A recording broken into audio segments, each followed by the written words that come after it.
Yes, the title is correct. I was sexually frustrated by a woman yesterday. And this is what happened. You see, my friend messaged me. He was like, you want to go out to the park? Want to play some football? And I was like, yeah, sure. Why not? Just kick the ball around, have fun. Ain't seen him in a while, so it'd be nice to get out and obviously spend time with a friend, socialise, I was thinking of saying no, but then I was like, no, mate. Like, part of the reason why I say no is because you have anxiety, right? You can't let anxiety win. You just got to do it anyways. So I was like, yeah, sure, go out. So we were playing and whatever, we're out. And this kid came up to us. He asked if he could play, which I respect it. He has some balls because I would not have the confidence at his age or now even to ask some random older kids to play with him, to play. So yeah, he was playing and his mum came over, right? And his mum was kind of fine. I'm not gonna lie, the kid's mum was kind of fine. And this is where the frustration comes in, because I can't do anything to her, can I? Like, I can't move to her. Obviously, she's must be pretty 30 or something. Like, she's pretty got a husband. She's got 2 kids. She's not an 18-year-old, a single 18-year-old that I could just chat up to. So you know what I mean. So I tried to create some conversation with her. Ask her where she's from. She was foreign. I think she was Bulgarian or something. But that's all I could do. I can't obviously flirt with her or anything. That's disrespectful. And I was like, man, that's so dead, bruv. Because it's oh, mate. If she was my age, obviously single. Well, I wouldn't know if she was single, but if she was my age, I would have definitely asked for the number, bro. And that would have been really good practice for me to cold approach other girls. But obviously she was a mum, right? I'm not going to ask for a mum's number when I'm 17, bro. I'm not going to get a mum arrested, right? So that is where the sexual frustration comes in. It wasn't I was with a girl and she was teasing me. It wasn't anything like that. So it's not the story you were probably hoping for. But that was it. That was the story of how I was sexually frustrated. And as much as the situation annoyed me and it was on my mind for quite a while, for the rest of the day, it also gave me the motivation to work harder. Because this is the thing, right? I won't say 100% of guys, because 100% of people that's never true, right? If I say 100%. But I'm pretty sure 99% of guys, if you're straight, obviously, at some point in your life, your main motivator, the main thing that has motivated you is women. Women specifically. Not not people. I'm talking about just women specifically, attracting women. Because there's quite a lot of guys out there that, to be honest, it doesn't matter whether you are a guy like me where I've never attracted many women in my life because I was always shy back at school and stuff like that. And there's guys out there that get all the girls, right? Confident, they're charming. And both of those different types of people, still their main motivators are women. And you have to use that to your advantage. You have to use being attracted to women as your advantage. If you're gay, use being attracted to men as your advantage. You know what I'm saying? Work hard so you can impress those women. Build the body. Get yourself out. Improve your personality. And once you do that, you'll start getting the girls. So that's the mindset I always look at everything in a positive manner? I think that's right. Manner, I should say. Okay, yeah, she was way above age. I'm 17, obviously I can't do anything, right? Even though she was looking kind of fine. But I can use that memory, use that story to motivate me.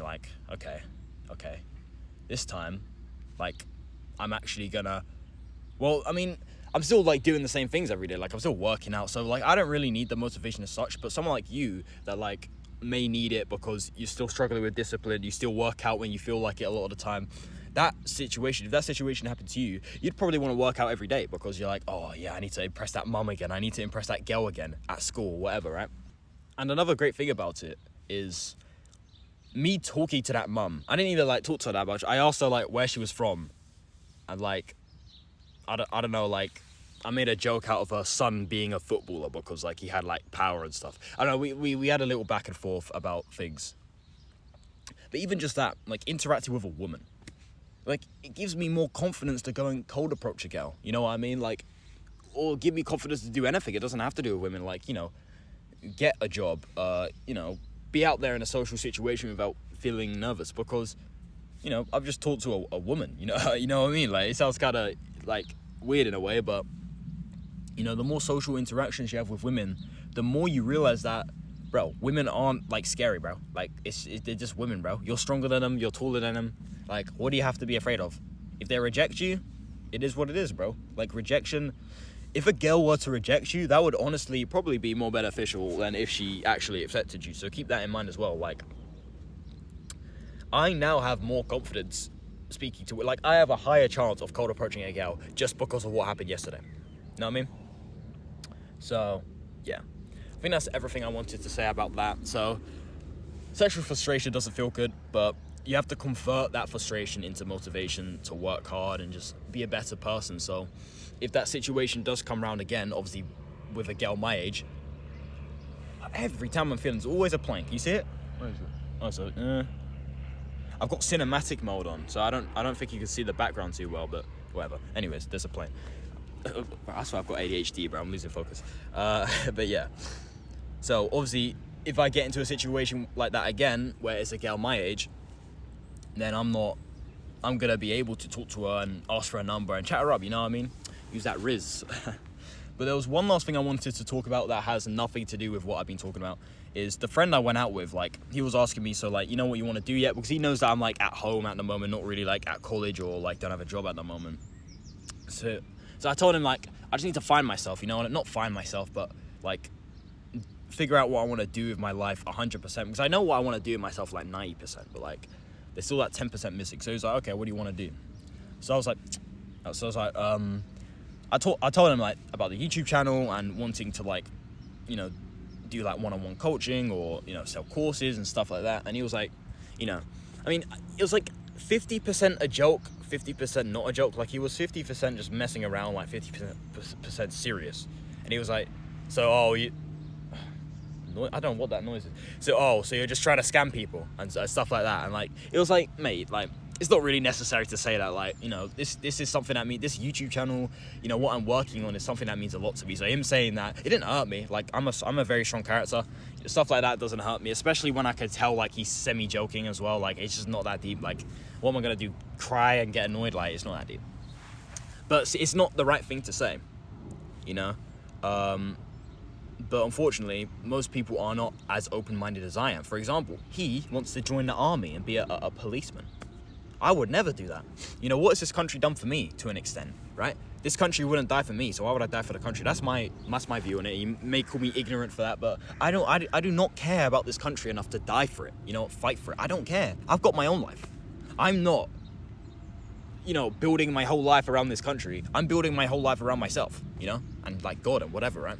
Stuff more meaningful than the country.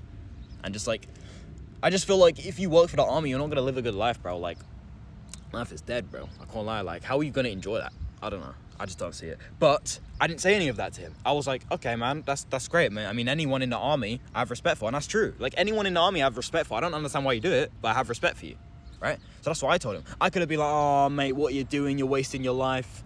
You're going to die out there. Like, what are you doing? But no, I didn't speak negatively like he did to me, right? I spoke differently because with meditation and stuff like that and educating myself, I'm very much more self-conscious of, the things I say, and I definitely think before I speak more now. So yeah, that is a little sidetrack there. So be careful about who you tell your goals to, right? And if you do tell your goals to someone and they, like, say something a bit mean or harsh, just, like, don't let it demotivate you, bro. Because you gotta think, like, these people haven't lived your life and seen the things you've seen. These people, like, it's not as passionate to them as it is to you. So don't let what someone says demotivate you. Like, see it as, like, take it as a positive. Like, see, like, okay, so he said that. Why has he said that? Figure out why he said it. And maybe, he is sort of right. Like, maybe, I need to, because he was, like, asking me, like, oh, so what is a course? And explain a course to me. And I was explaining it to him, but I could have explained it better to him, right? So it was like subconsciously he was trying to help me in a way. And that kind of taught me I need to educate myself more on creating a course, for example. And the only reason why I haven't done that yet is because I'm nowhere near in the position of building a course. Like, the first thing I want to start is like one-on-one coaching, and then of course once I've grown the page more, right? But that wouldn't be for a while. From the time I'm recording this, at least. But yeah, that's pretty much it. So let's go over the two things we've talked about. First thing, sexual frustration. Don't let it demotivate you, but instead motivate you to work harder and, you know, build that extra confidence to go and cold approach a girl. And watch out who you tell your goals to. Only tell your goals and dreams to people that you actually trust, or you might get heartbroken. Not heartbroken, but like demotivated, and people might, you know, obviously say stuff that will make you feel a certain way. But at the same time, you just gotta think about it as, listen, they're not as educated on your dream as you. They don't see it in the same light as you, and that's fine. You know, we all don't have to be the same. I don't understand why my friend wants to be an army man, but listen, we all have to be open-minded, and just, it's fine, you know, it is what it is. So yeah, that's all I've got to say. If you have enjoyed this video, if you have stayed this long, then I respect you, I rate you, brother, and you should probably click the subscribe button, because if you have actually watched this long, that means that you somewhat do like me, and if you like me, then I'd probably like you. So, you know, leave a comment, man, say what you thought of the video, and I'll be sure to respond to you, and maybe we could be friends down the line. Who knows? Thank you for watching. As always, take care and peace. Bye bye.